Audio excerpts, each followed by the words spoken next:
Good morning, good afternoon, or good evening, depending on the time that you're watching this webinar. And thank you for joining us on this MBL session, which covers the all-new or perhaps not so new regulation of funeral plans and what the FCA expects.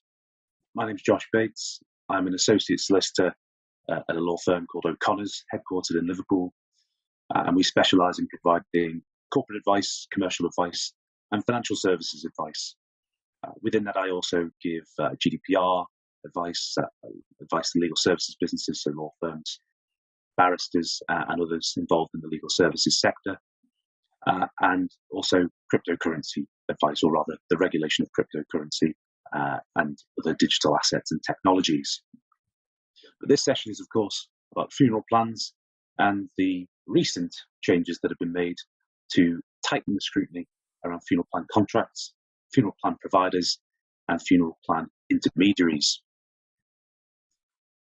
The session will cover a bit of background about the reasons for the changes, and then we'll delve into the changes themselves.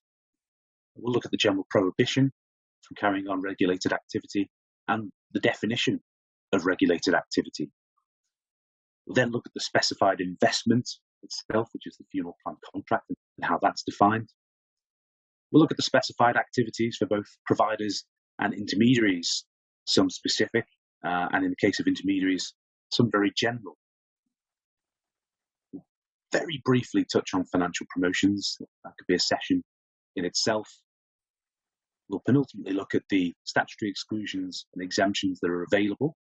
And if you can rely on those, you may forego the need to become authorised if you're captured by regulation.